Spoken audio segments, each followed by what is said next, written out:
Hello there, I'm that other George. Oh, George, look how they massacred my boy. George Lucas was a hero. I just couldn't see it.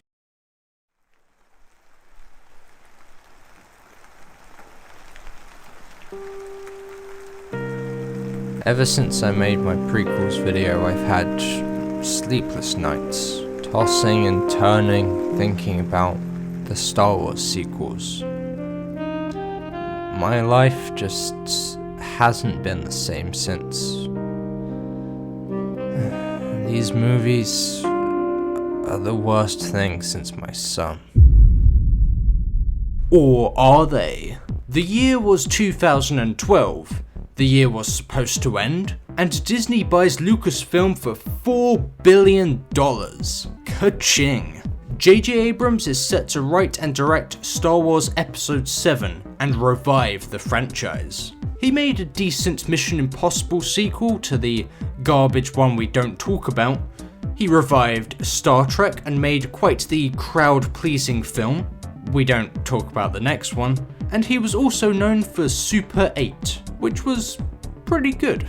So his career up to this point was built up from reviving franchises, making sci-fi movies, and both of those things in one. So he seemed like the perfect option to make the new Star Wars movie. The year was 2015. At this point, two major and pretty great trailers for Star Wars Episode 7, The Force Awakens, had been released. There was hype. You see Carrie Morgan and Harrison, it's like, oh yeah, I know you. You feel it here somewhere. It's sort of intangible, but it's real. There was so much hype. The Falcon! The Millennium Falcon! It's the Millennium Falcon! Oh my god! Oh my god! Oh god! I gotta play with my Star Wars toys! There was too much hype. Chewie, we're home.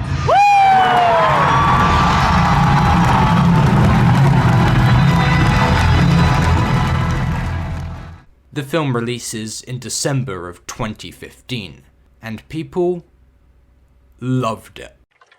But time has passed. The sequel trilogy has concluded. So how does The Force Awakens hold up? Overall, I think it's a fine-ish movie, but it's aged incredibly poorly, and it's impossible to view this movie in isolation, because so much of what The Force Awakens sets up needs to be appropriately carried along in order for it to function. The Force Awakens functions as a film to establish this trilogy. It doesn't function as a film on its own, and I'll elaborate on why. You guys heard of A New Hope?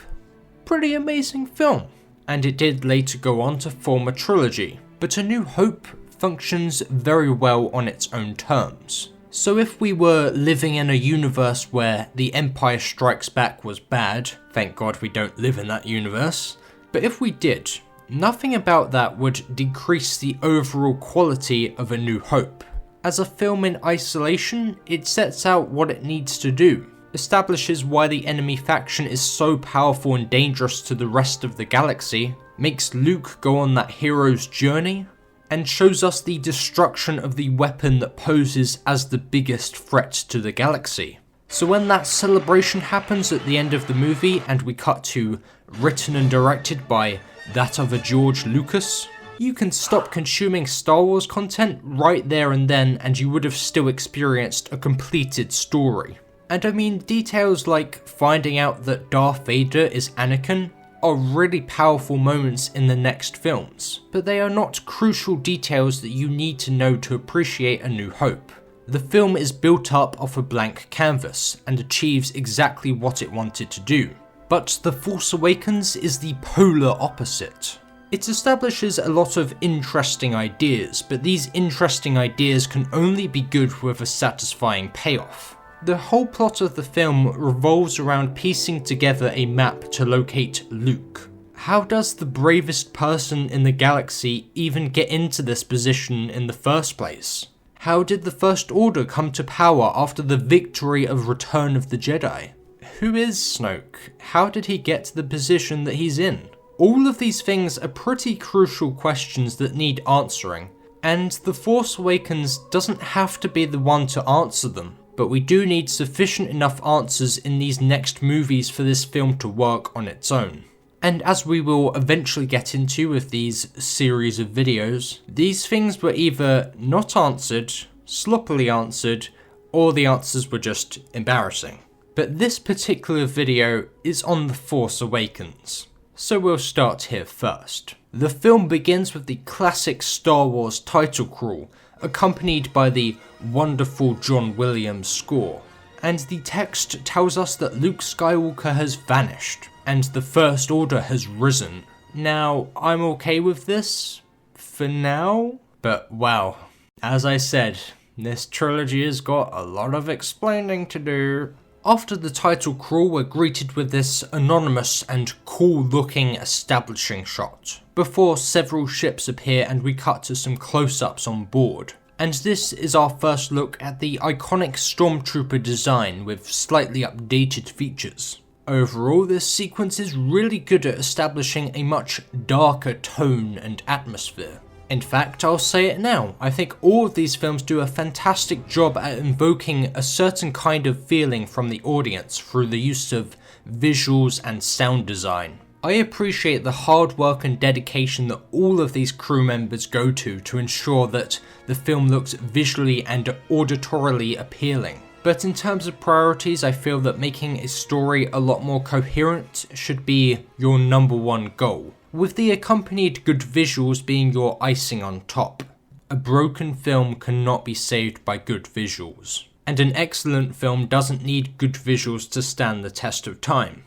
One of the fatal mistakes that almost every science fiction film makes is that they spend so much time on the settings, creating the environment, that they spend film time on it. And you don't have to spend too much film time to create an environment. What they're doing is showing off the amount of work that they generated, and it slows the pace of the film down. And the story is not the settings, the story is the story, it's the plot. You're always surprised with characters. I mean, in film it's even more dramatic than it is in writing, because eventually you actually take a real person and stick them into that character. And that real person brings with him, or her, an enormous package of reality. Special effects are just a tool, a means of telling a story. People have a tendency to confuse them as an end to themselves. A special effect without a story is a pretty boring thing. I actually think that of George Lucas has a really good take on this. A lot of people will call him a hypocrite for this because the prequels were quite the CGI fest, in places at least. But as I concluded in my prequels analysis, I believe those movies have amazing stories at their core. I just believe the expression of some of those ideas through dialogue and certain events can drastically differ in terms of quality. So even if you want to say the prequels are flawed, it's still undeniable just how much those films really expounded the Star Wars universe. Even if there's quite a few sloppy CGI sequences, those stories still have a lot more meat on their bone, especially when compared to the sequel trilogy. Overall, I think that of George Lucas has a pretty good opinion on this. And that opinion is aging very well because, as we've seen with a lot of modern blockbusters, they clearly prioritize flashy visuals over the story. The writing is what counts the most, and that's where my main commentary will lie. So let's jump back to that now. Hello there. We are introduced to the character of Poe, who alongside BB-8 is collecting a piece to a map which will lead them to the location of Luke Skywalker. But a certain someone has caught wind of this, and the ships we saw in the opening shot are going down to the planet to retrieve the map and kill anyone who gets in their way. So Poe quickly gives the piece of the map to BB-8, and proceeds to get a couple hit markers on the stormtroopers to hold them off. But then Kylo Ren has his dramatic entrance, and brutally kills the man who handed Poe the plan. And Poe tries to step in. Doesn't get very far though. So Poe is now in Kylo's custody, and we witness the first instance of poorly placed comedy. So who talks first? You talk first? I talk first? Very hard to understand you with all the Search him. apparatus.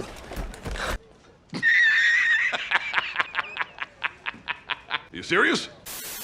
Now I'm going to hesitantly resist the urge to go on a tangent about the conflation between comedy and drama.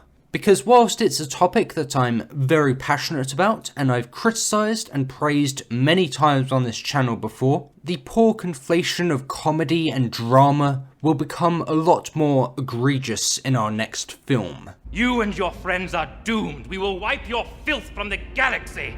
Okay, I'll hold. Hello? Hello? Yep, I'm still here. Can he hear me? Hugs? He can. With an H? Skinny guy? Kind of pasty? I can hear you. Can you hear me? Tell him Leia has an urgent message for him. I believe he's tooling with you, sir. About his mother. Yep, the comedy gets so much worse. But anyway, in amongst Poe getting captured and all of the bloodshed in the village, there is a certain trooper who is very hesitant to pull the trigger, to the point where he's heavily breathing and having a mental breakdown once he's back on board the ship.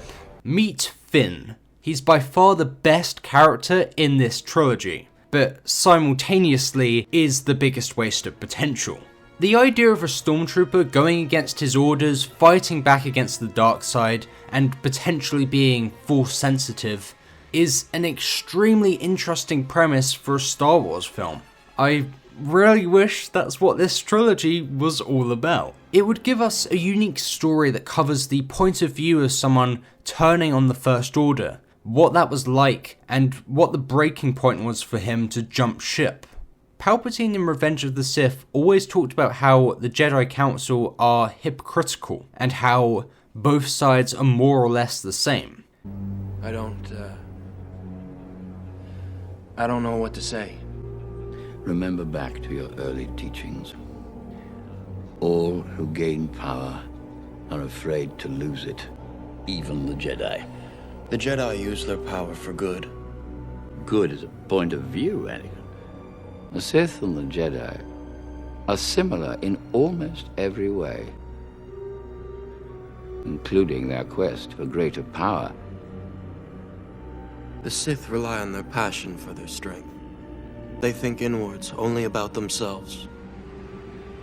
And the Jedi don't. The Jedi are selfless. They only care about others.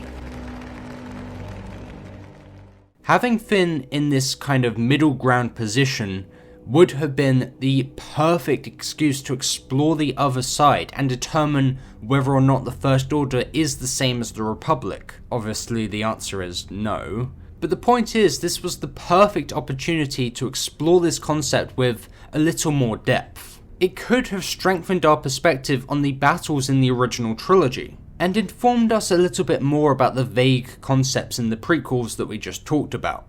This type of story would have been the perfect vehicle to explain how the First Order came to power, and why people like Finn have been chosen rather than just creating and training more clones. Because I do actually believe that there still would have been stormtroopers about even after the destruction of the Death Star, but they'd be like operating in smaller factions and perhaps eventually growing to a higher stature. I think The Mandalorian is trying to sort of fill in that gap as much as possible, but having Finn be that inside character could have really explained away how we got from the victory of Return of the Jedi to the reset of The Force Awakens. And talking about this out loud now has just made me more disappointed at what could have been. But of course, we need that traditional hero's journey. So right after Finn panicking, we smash cut to Rey, scavenging parts from an old wreckage, which she'll later trade in exchange for food. And I quite like this imagery on Jakku. It shows how much time has passed since the collapse of the Empire, and it's like the only thing in this film that supports that idea. But we don't have too much time to linger on that, you see. we need to get on with the plot of the film. So Rey comes across BB-8, rescues him, and takes him in. We then transition over to a Star Destroyer and see how Poe is holding up whilst being held captive. Kylo tortures the poor guy a bit, and he inevitably gives in on the whereabouts of the piece to the map. It's in a droid, a BB unit. So the stakes have been raised quite a bit now, and as a result, a stormtrooper walked into where Poe is being held prisoner, and requests that Kylo needs to see him. The stormtrooper of course ends up being Finn, and the two of them quickly scramble a plan together in order to escape. And with that, the pair of them steal a TIE fighter, and start blasting their way out of there. Finn and Poe are heading back to Jakku, but experience a little bit of a crash landing. Finn is under the impression that Poe is dead, but must move forward in order to find BB-8. He bumps into BB-8 and Rey and explains the current situation about BB-8 having the map that leads to Luke Skywalker. And Rey is kind of taken back by this information. BB-8 says he's on a secret mission. He has to get back to your base. Apparently he has a map that leads to Luke Skywalker, and everyone's after it. Luke Skywalker? I thought he was a myth. A myth? How exactly does Rey know about the events that happened in Return of the Jedi, but somehow thinks it's all a myth? Especially when we look at the special edition for Return of the Jedi, and we see all of these vastly different planets and communities celebrating the Empire being taken down. Like, how would this information not be passed down to Rey as a child? As like, yeah, this happened, this was history, this was an event. Okay, let's do the maths. Daisy Ridley was about 22 when The Force Awakens was being filmed. Let's assume that's Rey's age as well. Now I'm pretty certain that the time gap in universe is the same as the time gap in our reality, which means there's a 32-year difference between the victory of Return of the Jedi and the opening of The Force Awakens. Now to find out how many years difference between the victory and Rey being born, we are going to minus 22 from 32. Would you look at that? That gives us 10. Knew it! So that's the maths out of the way. Now we're going to jump to history. This is the equivalent of someone being born in 1955, 10 years after World War II concluded. And this said person grows up believing that everything that took place within World War II is just a myth. It would be so much better for the script if she just turned around to Finn and said, "Luke? Who?" At least then she wouldn't remotely be able to grasp any of this. But she clearly knew this information, so if this information has travelled over to her, then how exactly does this get told to her like it's some kind of fictional story? And I'm okay with assuming that there's no kind of education system on a planet like Jakku, but even so, you know how it is. News travels fast. I mean, Luke Skywalker definitely knew about the Clone Wars being a real thing. You fought in the Clone Wars? Yes. I was once a Jedi Knight, the same as your father. So I just think this is an extremely silly choice to have. It doesn't break the film completely, or anything like that. But the reason why I've highlighted it so much is because the sequel trilogy is somehow trying to continue on the original story, yet feels so disjointed. There really needed to be more of a bridge between episode 6 and episode 7, because as it stands, the archives are definitely incomplete. Anyway, Rey and Finn are spotted, and are forced to make a run for it. They come across the Millennium Falcon, and are flying right out of there. And this whole sequence is pretty cool on a very superficial level. However, and I remember this being a criticism when the film first came out, but it's bizarre to see Rey this good at piloting, especially when taking into consideration how chunky the Falcon is and how narrow some of the gaps are in the surrounding wreckage. And this is the first of many instances in this trilogy where Rey is so good that she overshadows anyone else that she is with. Even in this scene, she's just sort of dragging Finn along. He's more getting in her way than the pair of them actually benefiting off one another. Later on in this film, she essentially declines a free gun range assessment from the dude that you would definitely want to get pointers off. I think I can handle myself. I know you do. That's why I'm giving it to you. You know how to use one of those? Yeah, you pull the trigger. A little bit more to it than that. You got a lot to learn. You got a lot to learn. She out-force minds Kylo. She more or less beats Kylo in the first battle. And these things are just examples in this film.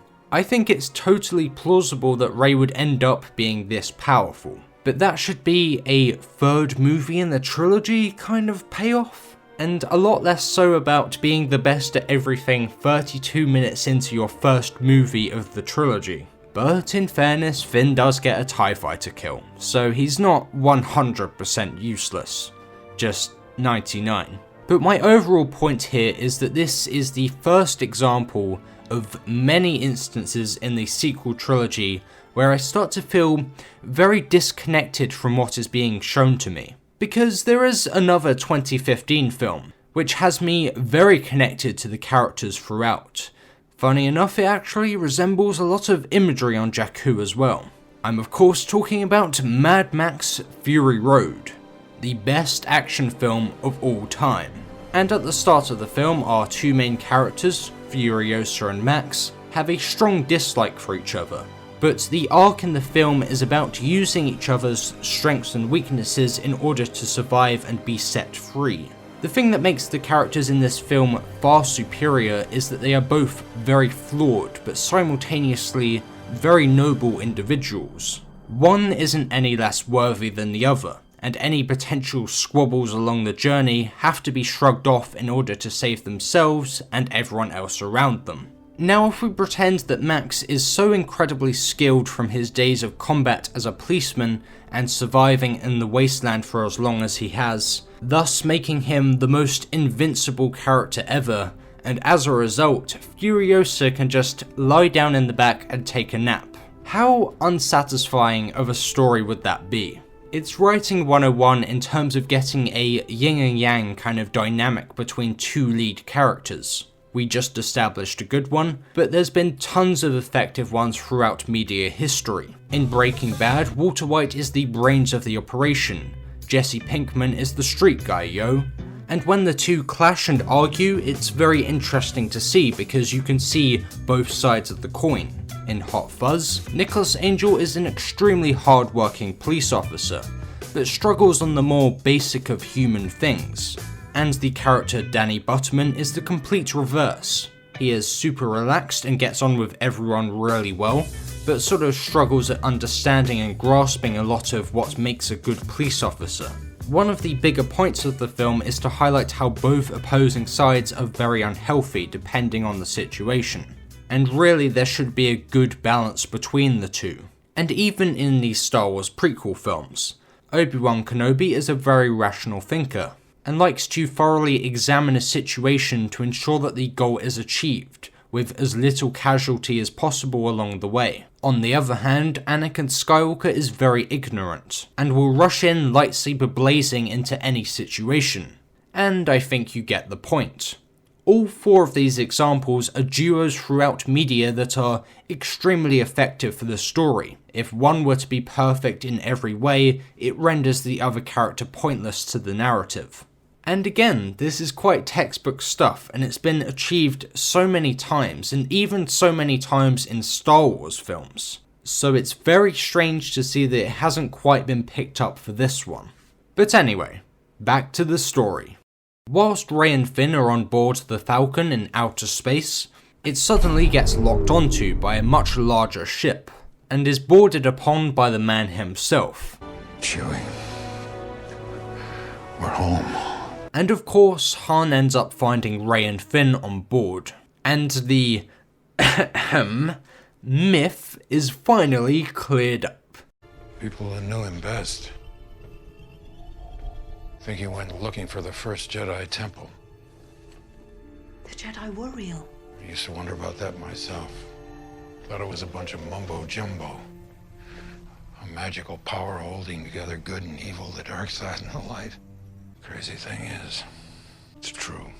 The Force, the Jedi, all of it It's all true. Well, duh. But anyway, after escaping all these shenanigans, our heroes are heading to the planet Takodana, in which they meet this new character, Maz Kanata. But in this cantina-looking bar, one of the patrons notices the droid and informs the First Order. But in amongst all of this, Rey is sensing some kind of object. Would you look at that? It's Anakin's, Luke's, soon to become Rey's, sort of, lightsaber. But when she reaches out to get it, she doesn't have the most positive reaction, and instead decides to go on a woodland hike to walk off the stress. So the First Order are inbound, but the rest of the troopers and officers are on Starkiller Base, and wipe out 5 planets containing everyone from the Republic. And yeah, this scene looks spectacular. A lot of this kind of imagery, like the overexposed colours, the lens flare, and the scale of everything, is very J.J. Abramsy. And like I implied at the start, all 3 of these movies are extremely well directed. J.J. and Ryan are perfect choices in that regard. But anyway, with 5 planets being annihilated, this of course causes huge widespread panic and upset. And all of our heroes see this from afar and are understandably very taken back. However, there is no time to dwell. The First Order have shown up on the planet, and Rey stops hiking and starts panicking, and Maz Kanata hands over the lightsaber to Finn. Fortunately, Rey has the blaster that Han gave her earlier, so she'll be fine. Now look, I'm not going to mock Daisy Ridley, okay? She's a very attractive young woman. With that being said, when she grabs her blaster and aims it, I've always found this expression just hilarious. But the sequence that follows is by far my favourite in this film, and in this whole trilogy actually. The action here is just awesome. My only real complaint about the action in the prequel films was how sort of floaty it all felt, thus making it hard to grasp onto anything because nothing felt grounded enough. But here, Finn ignites his lightsaber, stabs a stormtrooper, and goes to duel with another. The camera is constantly panning between all of the surrounding destruction, and cutting up close whenever the sabers clash. Nothing but a thumbs up from me. The Resistance then arrives shortly after, and takes care of any nearby TIE fighters and such like. But unfortunately, it's not enough to save Rey! So Rey needs to be saved, and Starkiller Base needs to be destroyed. And that more or less transitions us into the final act of the movie. So Rey is in one of presumably many holding cells on Starkiller Base, and she performs the good old Jedi mind trick on one of these stormtroopers, and manages to escape. Meanwhile, Han, Finn and Chewie arrive on Starkiller Base and force Captain Phasma to lower the shields. They then bump into Rey and are happy to see her alive, but they're not going to escape just yet. Because you see, Han very understandably misses his son, and wants him to return home. So he cautiously walks up to Kylo on a bridge. The closer he gets, the more confident he gets. For a second, Kylo seems very sympathetic. And, remember when this was a meme back in 2015? Spoiler alert, Han Solo dies. Now when I saw this in theaters for the first time, I was like, oh, damn. But usually when I think of a beloved character death, I imagine it to be a lot more effective than this. There's always something missing here for me. I think abrupt character deaths can be extremely effective if done properly. I also believe they can be absolutely terribly done as well. This one falls somewhere in the middle for me. The thing is, you look at Tony Stark's death in Endgame, and it's a very noble send-off. He gets his character moment that mirrors the line from his first movie. This is Tony Stark, this is Iron Man, and this is his sacrifice. You can also look at someone like Logan. Since the first X-Men movie, he has been standing up for what's right, saving innocent people and saving the good mutants in the world. At the beginning of the Logan film, this viewpoint begins to crumble. That is, until he meets his daughter, and finally builds up his inner Wolverine courage once again to save her and her friends. The point is, with both of these characters, their deaths were extremely meaningful, and had them do what their motivation from the beginning was, and their send-offs reflect on exactly how their characters have been defined. When you look at Han's death, the issue is that, well, his standalone film in 2018 actually worsens this issue, but essentially he goes from being a smuggler to very optimistic at the end of Solo, which now ruins the continuity of the original trilogy, because in that he was a smuggler to optimistic and then became heroic. But now The Force Awakens tells us that he's a smuggler again, and he got killed off as a smuggler by his son that we barely knew. You throw in the fact that him and Leia split up and never really made up, and this scene doesn't really stand for anything other than a shock to the audience. Endgame is a decent film with many flaws, but the death scene will hit me every time. Logan is a phenomenal film with no flaws, and of course that death scene will hit me every time. Force Awakens is a meh film that's death scene doesn't really hit me anymore. But yeah, what follows is a fight between Kylo and Rey. She doesn't kill him, but she basically wins. First movie in the trilogy. The Starkiller base gets blown up. And of course, all our heroes live to fight another day. R2-D2 is awoken, and it's time to piece this map together. Once that's completed, Rey now gets to go on a little trip. She reaches this mysterious island and... oh my god. It's the man, the myth, no Rey, not literally a myth, the legend, Luke Skywalker. And even when I saw this in theatres, which are typically very quiet in the UK, but even when that moment played out on screen, so many audience members cheered and clapped. If only they knew what was about to come next. Do my clips, I see